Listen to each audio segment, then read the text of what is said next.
الحمد للہ رب العالمین والصلاة والسلام علی سید المرسلین اما بعد فاعوذ باللہ من الشیطان الرجیم بسم اللہ الرحمن الرحیم الصلاة والسلام علیک یا رسول اللہ وعلی آلک واصحابک یا حبیب اللہ الصلاة والسلام علیک یا نبی اللہ وعلی آلک واصحابک یا نور اللہ۔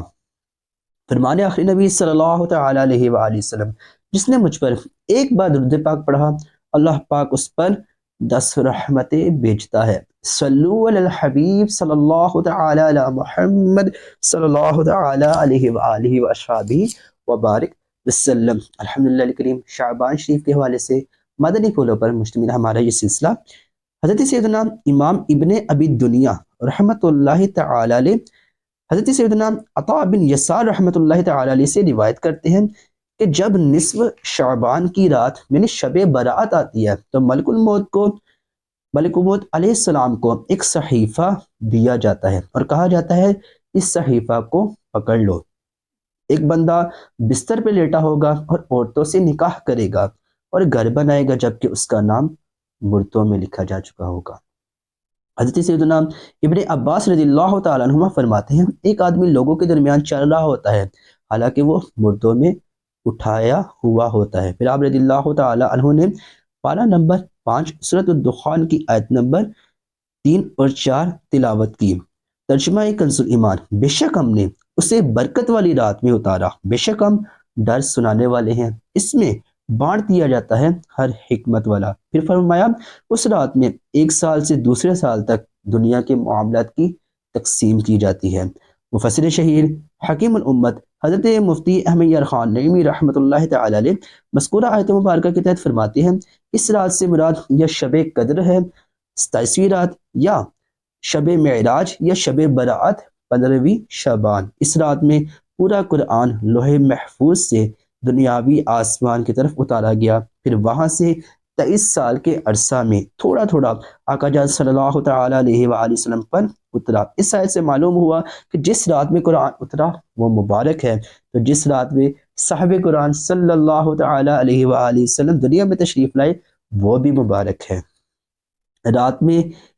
اس رات میں سال بھر کے رزق، موت، زندگی، عزت اور ذلت غرض تمام انتظامی امور لوح محفوظ سے فرشتوں کے صحیفوں میں نقل کر کے ہر صحیفہ اس محکمہ کے فرشتوں کو دے دیا جاتا ہے، جیسے ملک الموت علیہ السلام کو تمام مرنے والوں کی فہرست وغیرہ۔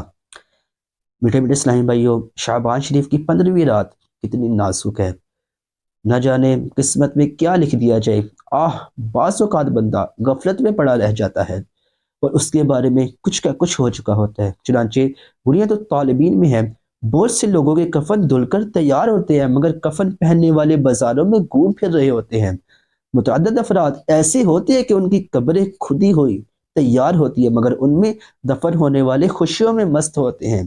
کئی لوگ ہنس رہے ہوتے ہیں حالانکہ ان کی ہلاکت کا وقت قریب آ چکا ہوتا ہے۔ نہ جانے کتنے ہی مکانات کی تعمیرات مکمل ہونے والی ہوتی ہے مگر مالک مکان کی موت کا وقت بھی قریب آ چکا ہوتا ہے۔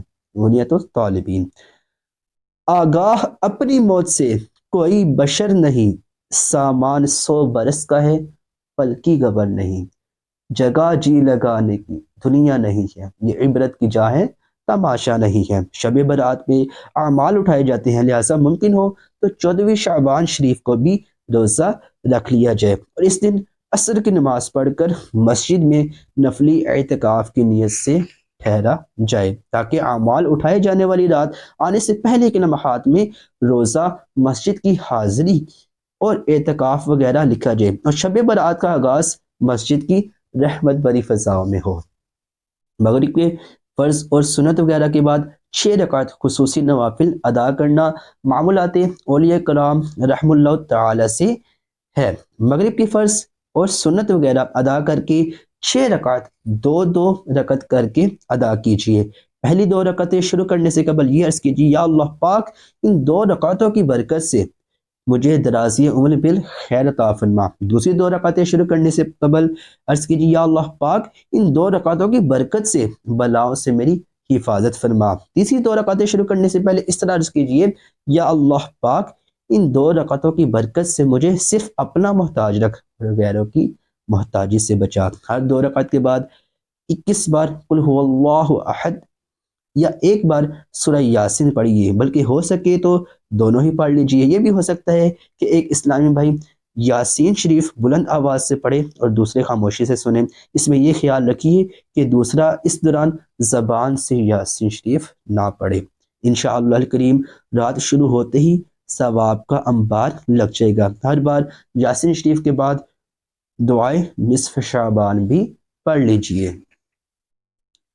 قبلہ شیخ طریقت دامت برکاتہ العالیہ کا سالہ سال سے شب برات میں 6 نوافل ادا کرنے کا معمول ہے۔ مغرب کی بعد کی جانے والی یہ عبادت نفلی ہے، فرض واجب نہیں، اور مغرب کے بعد نوافل اور تلاوت کی شیعت میں کہیں ممانعت بھی نہیں، لہٰذا ممکن ہو تو تمام اسلامی بھائی اپنے اپنے مساجد میں لوگوں کو ترغیب دلا کر ان نوافل کا اہتمام فرمائیں اور ڈیرہ ثواب کمائیں۔ اسلامی بہنیں اپنے اپنے گھروں میں یہ نوافل ادا کریں۔ اللہ پاک ہماری بھی اس رات میں کامل بخشش فرمائیں اور اس رات کی حقیقتاً تعظیم بجا لانے قدر کرنے کی توفیق عطا فرمائے۔